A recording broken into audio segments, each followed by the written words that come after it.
imagino como ficou a cara do Lula, que chegou ontem de noite sob vaias lá em Nova York, está abrigado na Embaixada do Brasil nos Estados Unidos. Imagino como ficou a cara dele quando ele ficou sabendo hoje, há apenas 24 horas do discurso inaugural da Assembleia Geral da ONU amanhã, justamente lá em Nova York.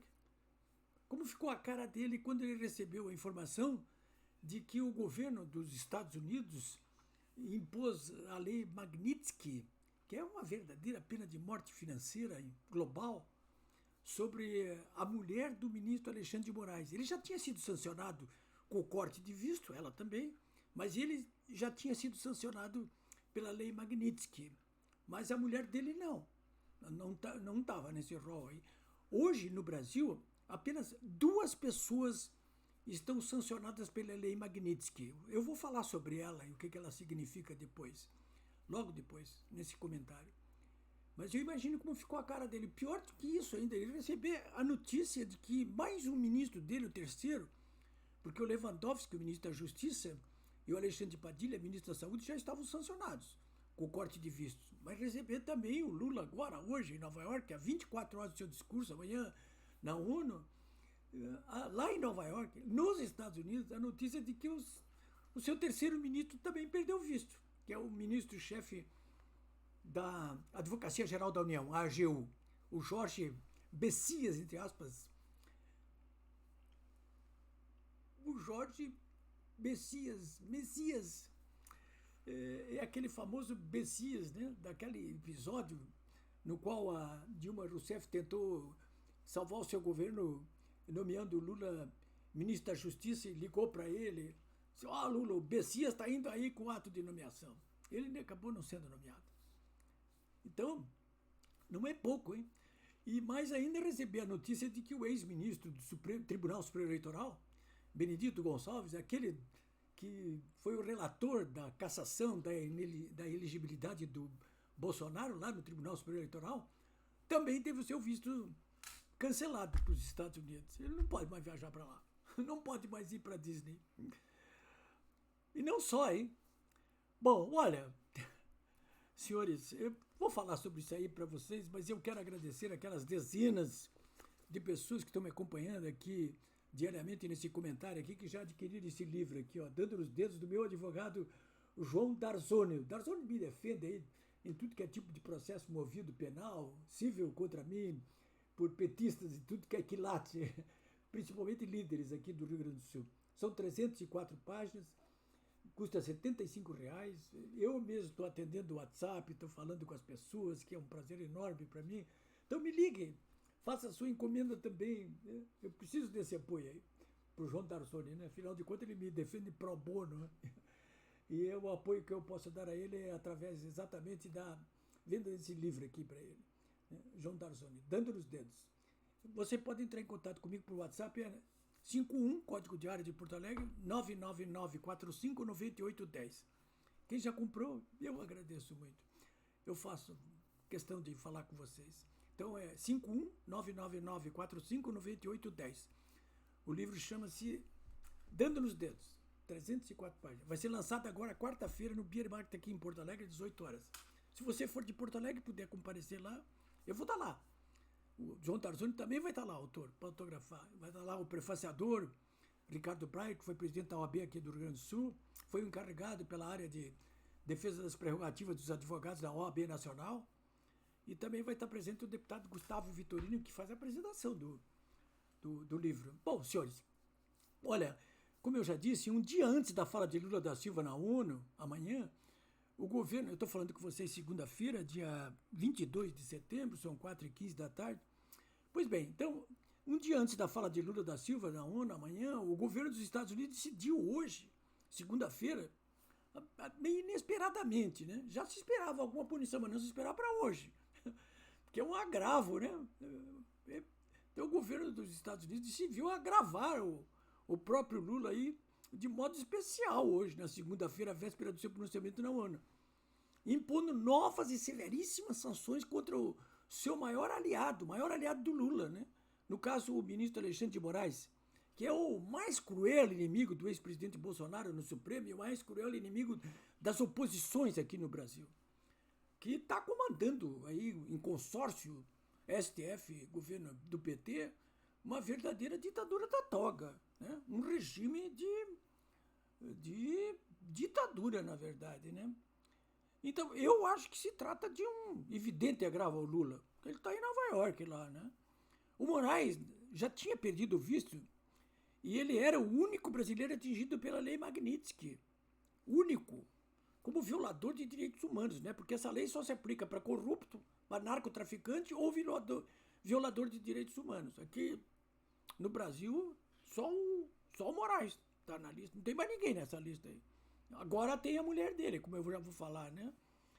Bom, senhores, o que acontece é que o governo dos Estados Unidos anunciou, então, hoje, a aplicação da lei, das sanções da lei Magnitsky à mulher do ministro do Supremo, Alexandre de Moraes, Viviane Barsi de Moraes.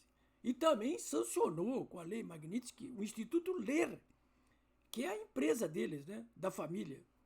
A alegação do Departamento do Tesouro é de que a mulher do Moraes e Alex estão colaborando com um sancionado pela lei Magnitsky. E a lei Magnitsky diz o seguinte, que é objeto da sanção não apenas a pessoa, mas quem colabora com ela também.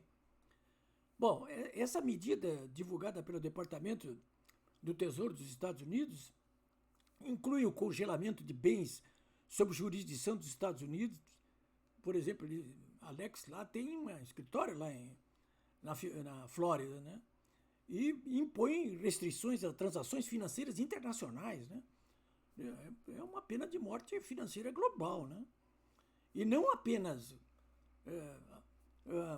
congelamento de eventuais bens ou restrição de transações financeiras internacionais, mas quem também transaciona, bancos, que, por exemplo, o Banco do Brasil, tem negócio em Nova York, se fizer negócio com o Moraes ou com a Viviane ou com o Alex, vai ser sancionado também. Vai tomar multa e pode até fechar o escritório nos Estados Unidos. Num comunicado que eu publiquei no meu blog, polibiobraga.com.br, o secretário do Tesouro, Scott Bessent, acusou Moraes de conduzir o que chamou de caça às bruxas ilegal contra cidadãos e empresas do Brasil e Estados Unidos. Entre aspas, o que ele disse. Ele assumiu, o Moraes, para si o papel de juiz e júri, promovendo uma campanha opressiva de censura, detenções arbitrárias, que violam os direitos humanos e processos judicializados com motivação política, inclusive contra o ex-presidente Jair Bolsonaro. O Magnitsky Act, a lei Magnitsky, aprovada em 2012, autoriza o governo dos Estados Unidos a bloquear, no governo Obama, democrata, autoriza o governo dos Estados Unidos a bloquear recursos financeiros, vetar a entrada de estrangeiros de qualquer nacionalidade.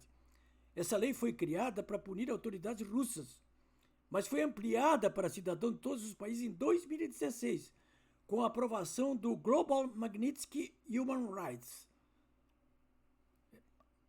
É isso? Por isso é que vale aqui para o Brasil, inclusive, também. No caso, na prática, a pessoa ou entidade punida fica proibido de fazer negócio com empresas norte-americanas ou que atuam nos Estados Unidos. Também, ou que também atuam nos Estados Unidos. Também não pode ter qualquer vínculo comercial com pessoas que morem ou que estejam nos Estados Unidos. Isso implica o bloqueio de contas bancárias, inclusive em bancos brasileiros. E o cancelamento, vejam bem aí, e o cancelamento de cartões de crédito de bandeira norte-americana, como a Visa, por exemplo, Mastercard. A sanção também pode levar à perda de propriedades no país, lá nos Estados Unidos, e ao confisco de ativos em dólar mantido dentro ou fora dos Estados Unidos por parte de instituições financeiras americanas que operem em qualquer parte do mundo ou quem lide com elas. Não é brincadeira, não. A aplicação da lei Magnitsky sobre a Viviane Barsi, a mulher do Alexandre de Moraes, veio acompanhada de fortíssimas denúncias e acusações por parte do Departamento dos Estados Unidos, como eu já disse, né? Só criminosos dos dois tipos são sancionados no mundo, né? Dos três tipos, que eu estou dizendo aqui, quem é que é sancionado? Narcotraficante, corrupto, violador de direitos humanos. No Brasil, a lista inclui só Moraes e a mulher dele, a Viviane. Olha, riquíssima, milionária, essa família, depois que o Alexandre de Moraes foi para o Supremo, essa família do ministro passa por verdadeiro tormento financeiro. Ora, Moraes já vinha se preparando para possíveis sanções contra a mulher, a advogada Viviane Barsi. Através da Lex Instituto, a empresa da família, ele e a mulher acabaram de comprar, por exemplo, 2 imóveis no interior de São Paulo, pagando 16 milhões de reais em dinheiro vivo. É uma tentativa clara de blindar financeiramente as suas contas e evitar deixar dinheiro em banco. Um dos imóveis é um apartamento de 350 metros quadrados, 6 vagas de garagem, 5 suítes, e fica em Campos do Jordão, uma espécie de Gramado aí de São Paulo. O governo americano informou que Moraes e Viviane são violadores dos direitos humanos e caçadores de oposicionistas, com ênfase para o caso do Bolsonaro. Bom, agora, além deles, foi caçado o visto aí do ministro da AGU, hein? O Jorge Messias, né? E nessas alturas do jogo já são 3 os ministros do governo Lula sancionados com a medida aplicada para pessoas consideradas inimigas dos Estados Unidos. O ministro Alexandre Padilha, da Saúde, Lewandowski, que é da Justiça, e o Jorge Messias, da AGU. São sanções inéditas e que desmoralizam qualquer governo e que desmoralizam, portanto, este governo. Eu já estou concluindo aí, mas quero lembrar a vocês que também perderam visto 8 dos 11 ministros do Supremo. Moraes, Gilmar, Dino, Barroso, Fachin, Toffoli, Zanin e Carmen Lúcia. Hoje a informação que eu tinha aqui era de que o Gilmar Mendes vai tomar uma Magnitsky também, se é que não tomou até agora aqui, né? Porque a Reuters, por exemplo, há poucos momentos, eu estou falando com vocês aqui 4h15 da tarde, informou que essa lista de sancionados aí com corte de visto acaba de ser engordada com a inclusão não apenas do Jorge Messias, mas também do ex-ministro do Tribunal Superior Eleitoral, Benedito Gonçalves. Vocês sabem quem é ele, né? Foi aquele que relatou e conduziu os ministros da Corte a caçar a elegibilidade de Bolsonaro. Na época, o Benedito Gonçalves foi flagrado ao passar pela poltrona de Moraes e dizer essa frase emblemática: missão dada, missão cumprida. O deputado Eduardo Bolsonaro, eu vi há pouco um vídeo dele, ele disse o seguinte: tem mais jeito para engordar essa lista aí. É isso aí, senhores.